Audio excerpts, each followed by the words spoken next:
Welcome back to the podcast. Now, we all know there is no shortage of supplements out there, many of which are, to be frank, completely useless. So, there are a handful that can be very beneficial to our health and muscle growth, which is why in this episode, I'm going to be going over the overall health supplements worth taking, the gut health supplements worth taking, and then the performance supplements that are worth taking. So, if you are going to invest your money into them, you know these ones are worth it. Now, you may not want to purchase any of the following supplements, but like I said, if you do, you can at least be assured that each one is going to be a worthwhile investment and will have a positive effect toward what we're looking to get out of it. So let's start with the health supplements first because a healthy body makes way more progress and you will only adapt to the degree you are healthy. So, first up is none other than a multivitamin. Now, if you eat a very good diet, a good diet would be a diet full of whole foods. You're not in a caloric deficit, depriving your body of nutrients. Your diet consists of a lot of variety, and you plug your diet into Chronometer to assess your micronutrient intake, which is basically just the better version of MyFitnessPal because it'll tell you your micronutrients along with your electrolytes, and you're all good. Then you don't necessarily need a multivitamin. Now, if that's not you, a multivitamin is an excellent way to fill the micronutrient gaps that may exist in your diet. And the reason it's important to hit your micronutrient intake and get an adequate amount of each and every vitamin and mineral per day is because there's basically a hierarchy of importance when it comes to any micronutrient. So let's take, for example, vitamin K. When we talk about the importance of any micronutrient like vitamin K has two major jobs in our body. First, it helps thicken our blood, which is crucial for preventing excessive bleeding. Second, it works to clear out calcium deposits from our arteries, which can then prevent heart issues down the line. However, when there's not enough vitamin K to go around, your body has basically a choice to make. It prioritizes blood thickening over clearing out the arteries. This is because, from a survival standpoint, preventing immediate bleeding risk comes before long term artery health. Basically, your body is always going to prioritize short term, immediate survival needs. It needs to stay alive over long term health promoting processes. So, this is our body's own decision making process, and it's called the triage theory, which explains that our bodies use nutrients based on hierarchy of need, and immediate survival always comes first. So this makes perfect sense from a survival standpoint, but it also means that we might not always get the long-term health benefits we're looking for from our nutrients, like optimal performance or muscle growth. Another example, we can take magnesium, a mineral that many of us don't get enough of. An astonishing amount, I believe 70% of the US population is deficient. Magnesium not only helps regulate our blood sugar and reduce inflammation, but it's also essential for energy production within our muscles. If we're low on magnesium, we might feel, let's say, drained at the gym and we think we need more carbs or that we're just out of shape. But in reality, it could just be a magnesium deficiency slowing us down. So, acute survival is obviously really important, but we're supplementing with the stuff to gain the benefits of not just acute survival, but optimal performance, better muscle growth, physique outcomes, fat loss, cognitive function. And as much as we love those things and we want those things to happen, our body's going to use magnesium for very important health purposes first before it's going to drive energy production and do the stuff that we want it to do. So, a multivitamin to fill in those micronutrient gaps is at the top of the list. We also need all these micronutrients to facilitate the production of our hormones. Like we need zinc for testosterone, we need selenium for thyroid hormones to keep our metabolic rate high. All things that will have a direct impact on the way you look and how easy or hard it is to build muscle or lose body fat. This is why it is the first supplement in this podcast and why you should highly consider a multivitamin and make sure to get a good one. We want the micronutrients to be in their methylated form. So the Thorne Basic 2-a-day multivitamin is a solid option, not expensive at all. And or if you want to level up from that, you could go the Thorne Multivitamin Elite. Gorilla Mind has a good one as well. Now, omega 3s is the second one. Don't buy the garbage ones from like the dollar store or Shoppers or something. because they're rancid and they're more likely to do more harm than good. So fish oils have a ton of positive impacts when you look at the diet as a whole. Just improving the omega 3 to 6 ratio has a bunch of benefits. They have major impact on mental health. Like you can actually Google omega 3 and anxiety, omega 3 and depression, omega 3 feelings of loneliness. These are all very established in the world of mental health, which is fantastic. Omega 3s are also anti inflammatory. One of the ways in which they are anti inflammatory is they reduce something known as lipopolysaccharides, or LPS, which is a bacteria within the gut, and in the presence of intestinal permeability, or what some people call leaky gut, that can get into circulation and create a lot of inflammation. LPS, lipopolysaccharides, have also been shown to lower testosterone. So, say we have someone who has intestinal permeability, which, by the way, can be caused by only 3 shots of vodka, and then LPS, the lipopolysaccharides, can get into their circulation and then downstream lower serum testosterone, among many other inflammatory issues. So, omega 3s being able to lower polysaccharides, its improvements on mental health. There are body composition benefits coming from improving your omega 3 to 6 ratio due to your insulin sensitivity is a great outcome as well. There's new studies out there that are showing even muscle growth, resting metabolic rate increases, which is pretty cool. And also, it has a role in preventing injuries via its effect on joint lubrication. Just a whole host of positives, and we haven't even got into its effect on the brain, like the brain cell membrane integrity, facilitating neuron communication, essential for memory and decision making. So omega 3s, I wouldn't miss them. High levels of omega 3s have been shown to be associated with increased brain blood flow and reduced cognitive decline as well. So you already know I got my mom taking omega 3s, and any of you watching this, I would highly recommend putting your parents on if they're not already. So more specifically, 3 grams of total EPA and DHA is what we want, not just 3 grams of total fish oil. So if you look on the back of your fish oil supplement, you want to get one with a high amount of EPA and DHA, so you can get to 3 grams of those two combined.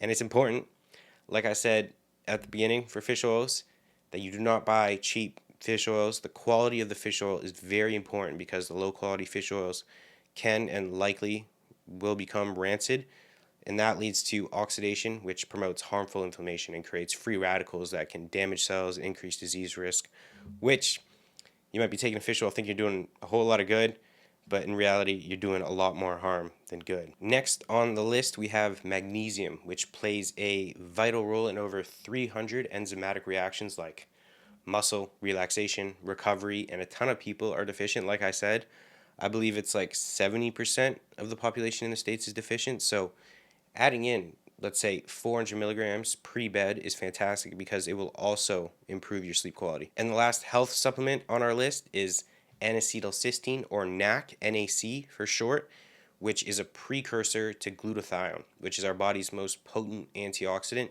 And this will support, honestly, so many things. I wish I got put onto this earlier, honestly. It supports detoxification, liver health, brain health, immune health, along with improving your body's ability to fight oxidative stress, especially in our modern environment.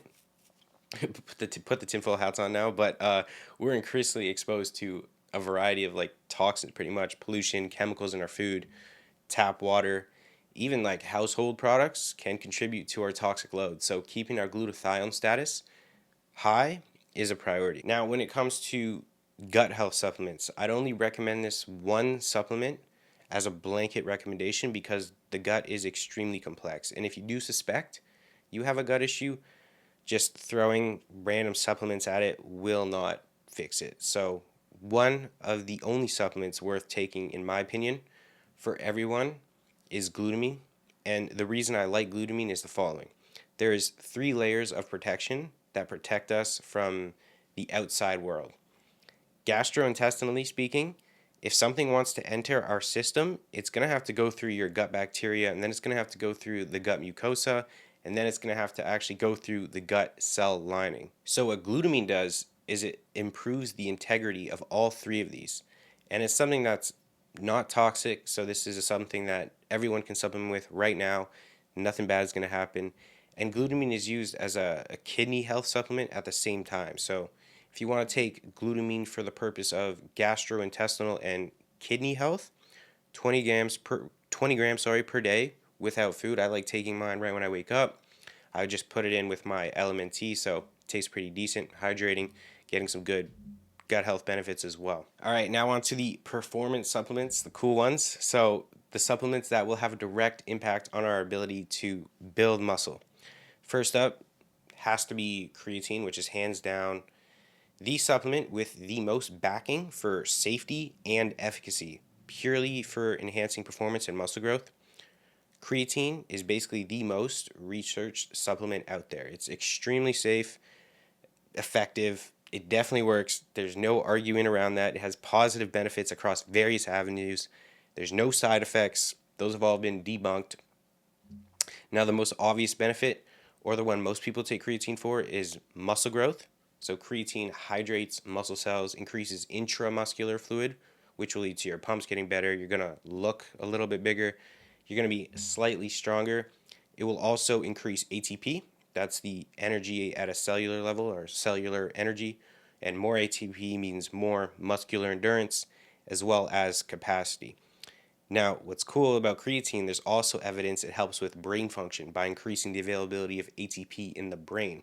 It's also been involved in multiple studies with Alzheimer's now, which is pretty cool as well. So it can improve mental clarity and processing speed.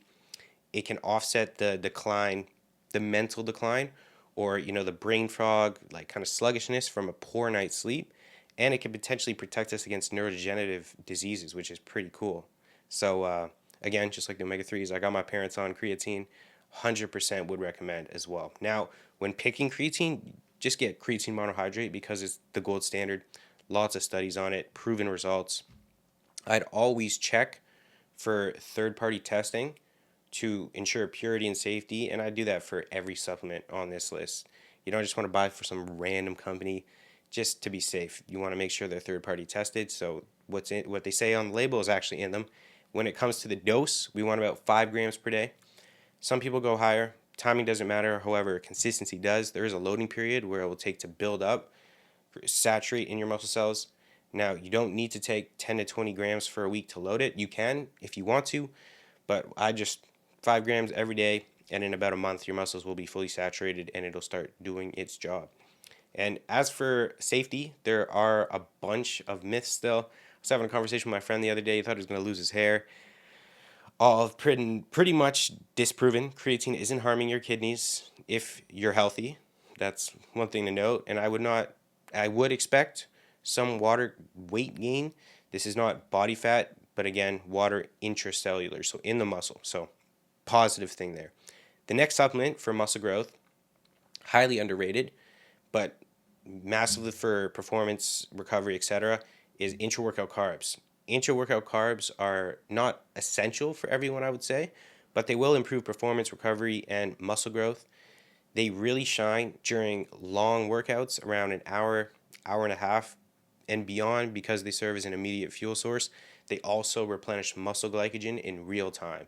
So this helps keep your intensity high, let's say towards the end of a longer workout. So let's say you're doing pull day as an example. You've done 4 or 5 hard back exercises and now it's time to hit your biceps.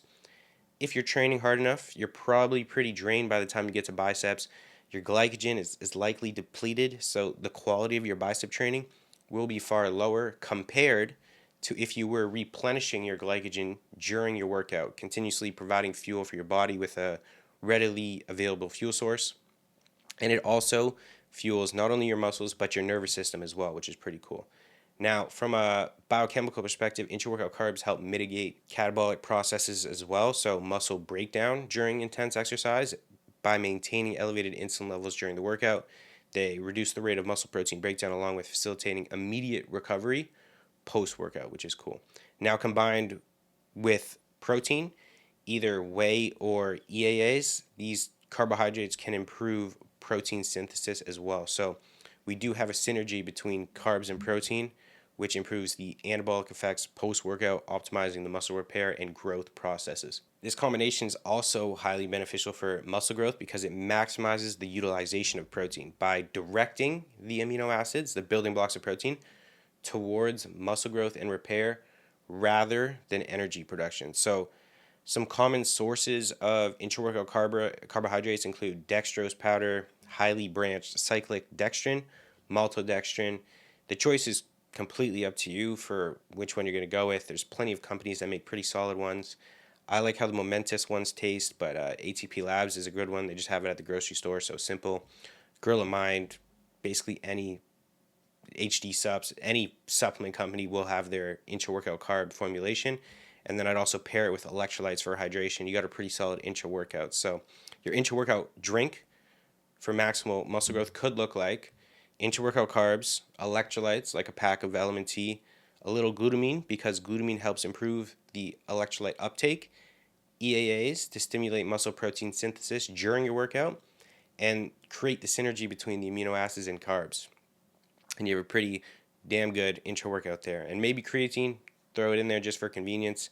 And you got quite the bang for your buck intra workout, which will have a direct impact on your performance, recovery, and overall muscle growth. So that is a wrap on today's podcast. Hope you enjoyed. Hope you know what supplements are worth your while. If you want more specific advice on physique transformations, performance recovery, overall health, if you want free training plans and a nutrition setup done for you, where it'll calculate your macros, give you grocery lists, sleep guides, a ton more stuff, you can check out the first link in the description for my free 30-day email series. Peace.